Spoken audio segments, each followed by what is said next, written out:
Faith is built one block at a time. Let's build together. And the Lord said unto Samuel, How long wilt thou mourn for Saul, seeing I have rejected him from reigning over Israel? Fill thine horn with oil, and go. I will send thee to Jesse the Bethlehemite, for I have provided me a king among his sons. And Samuel said, How can I go? If Saul hear it, he will kill me. And the Lord said, Take an heifer with thee, and say, I am come to sacrifice to the Lord. And call Jesse to the sacrifice, and I will show thee what thou shalt do. And thou shalt anoint unto me him who I name unto thee. And Samuel did that which the Lord spake, and came to Bethlehem. And the elders of the town trembled at his coming, and said, Comest thou peaceably? You can almost feel the tension in Samuel's voice. How can I go? That's not rebellion, that's fear, that's humanity. He's saying, Lord, if I do this, it could cost me my life. You ever been there? You know God's speaking, you know He's stirring something in your spirit, but everything in you wants to say, Lord, how can I go? Maybe He's calling you to step into ministry, to forgive someone, to start something new, or to walk away from something old. And your mind starts racing with reasons why it's not the right time. I'm not ready. I don't have the resources. What if it doesn't work? But listen, God never sends you where His grace can't keep you.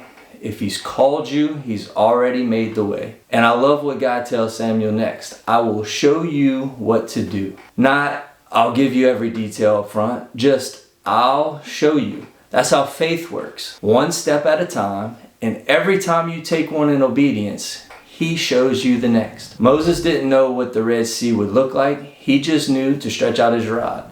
David didn't know what would happen when he slung that stone. He just knew to run toward the giant. Ruth didn't know her future in Bethlehem. She just knew to follow the leading of the Lord. Faith isn't about knowing, it's about trusting. You move when God speaks, and you let Him unfold the rest. Then verse 4 says, And Samuel did that which the Lord spake. That's it. No debate, no delay, no detour, just obedience. And that obedience set in motion the anointing of David, the man after God's own heart. When I read that, I think back to the Lord when He called me out of the normal working world into full-time ministry. I had my own how can I go moment. I was comfortable, I had plans, stability, a steady paycheck, and suddenly God said, go. And I said, Lord, how can I? But He shut one door and opened another. And He didn't show me the whole path. He just showed me the next step. And can I tell you something?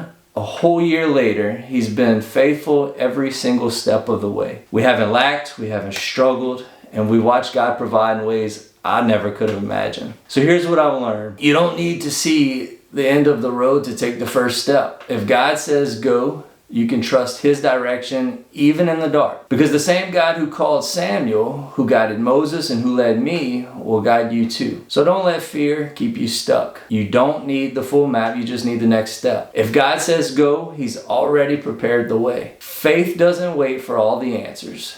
It moves when God says go.